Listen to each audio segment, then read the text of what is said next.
All right, well, howdy everybody, and welcome back. It's Tuesday. I was supposed to make this video yesterday, but something come up, and I didn't get to make it. I'm gonna scoot over here a little closer to you. But anyway, this is something I'm doing for somebody at a special request, and the request was, how do you know when your strings are how do you tune up and get your strings at the right tension, and also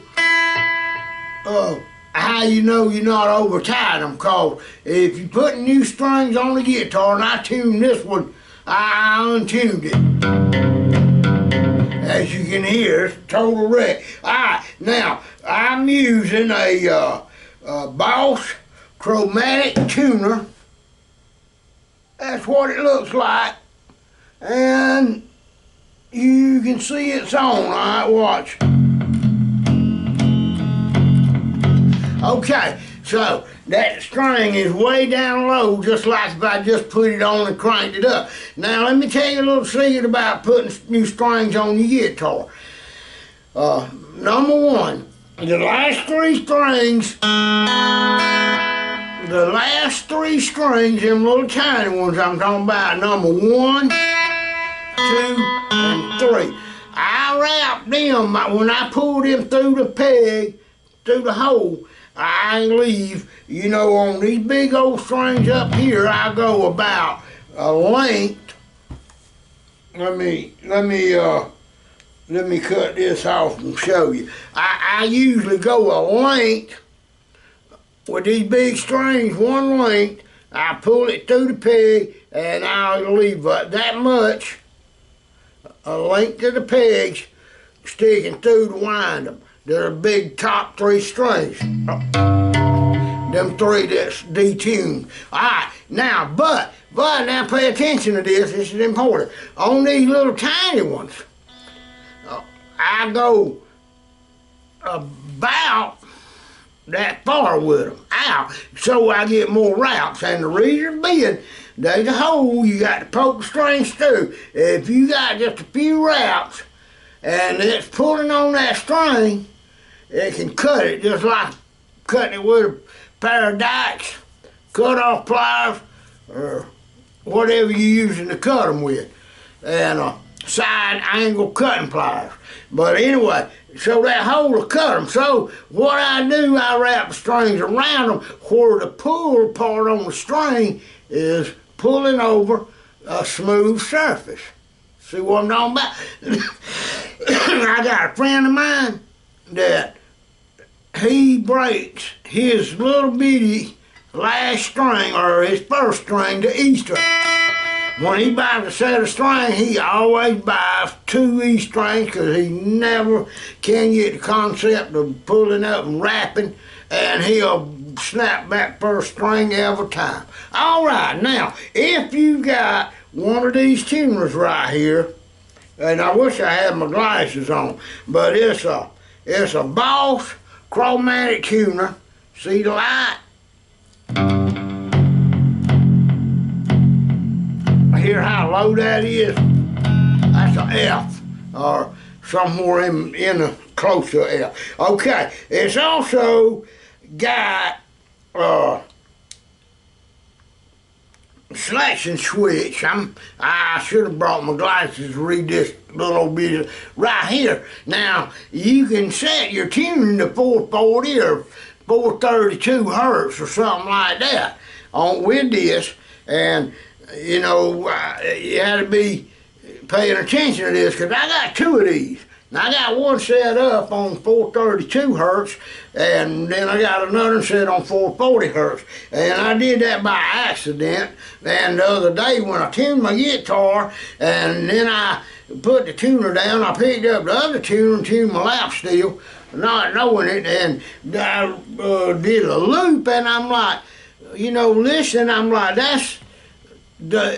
I played the G chord on the lap steel and the G chord on the guitar, and they didn't blend together. They was a little off, and I'm wondering what in the world's going on. So I picked up the tuner, and to the guitar that I tuned the lap steel on, and looked, and it was tuned down. I'm like, what in the world? Well, right there in the bottom, somewhere on this thing, let's see, it done cut off on me. Hello.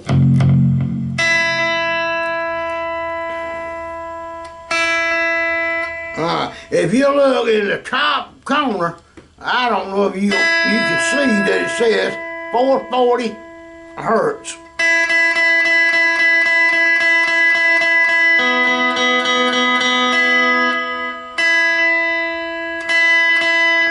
See, that string needs tuning back up. It ain't in tune. Now, when you get in tune, that green light right there will light up without that red one being on. But as I'm talking and making noise, whee,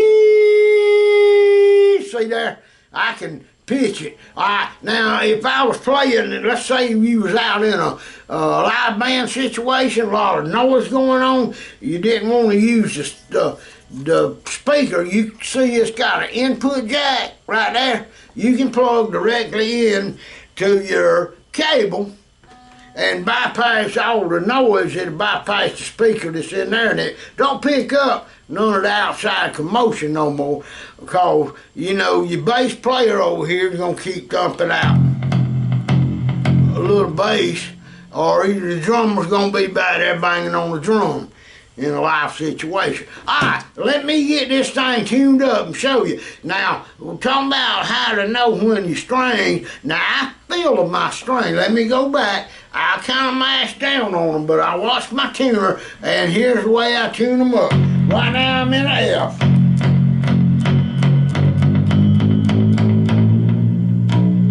All right, I'm to the B,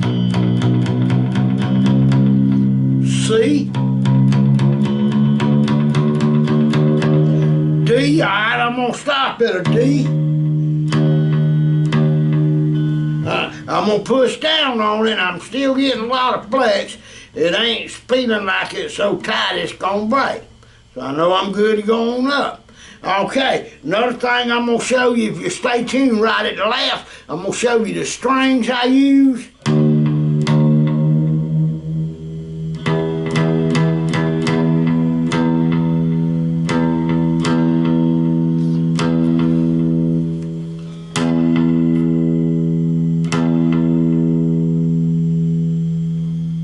See that?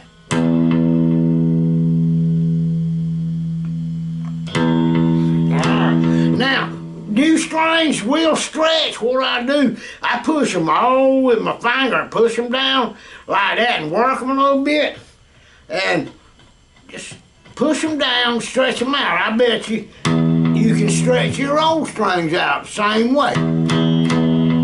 See, I just moved that one. All right.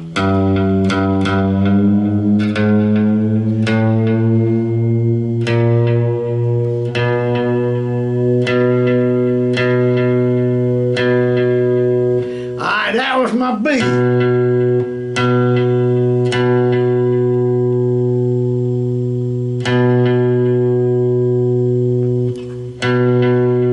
I want to see that light green as soon as I pick it.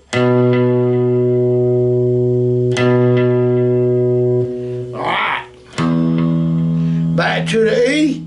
B, now next is going to be an E, but listen at it. It's a C, so.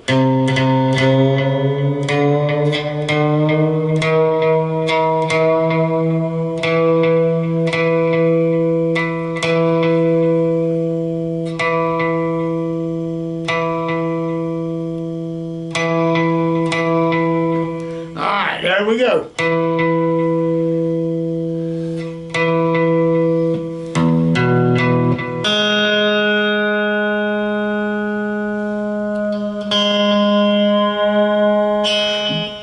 G sharp.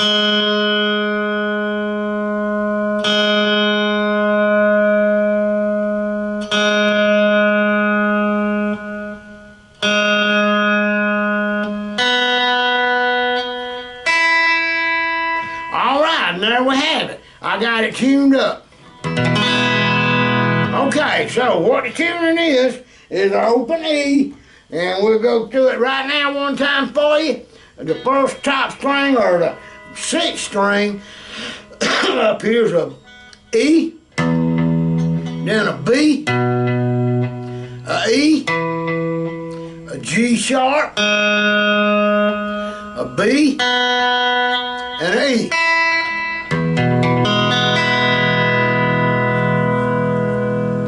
And that's the way I tune my guitar. And I got another one that I keep tuned up in an open D tuning.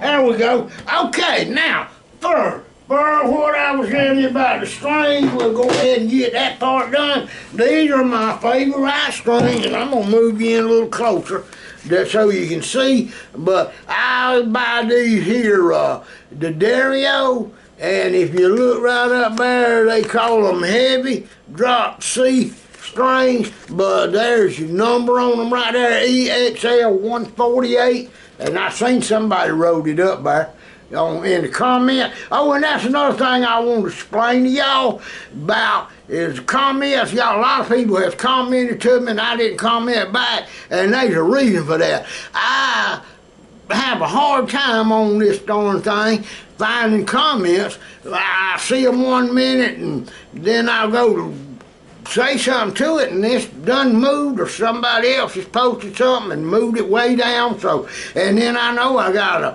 can go to my video manager and go to comments. I tried that this morning. Al, you was one of them. I read your comment about the storms coming through and all that, and the windows they throwing the doors, and I appreciate it, and that was why I didn't do the video yesterday. I had to take my mother. Finally, we had to take her to the hospital, but thank goodness they found out she had a kidney infection the whole time, and it was hurting her all in her back and her hip, and she thought it was arthritis and was trying to get in touch with the arthritis doctor, which we never did. And he's right here in town. Her own personal doctor didn't call her back. So shame on you, Dr. K.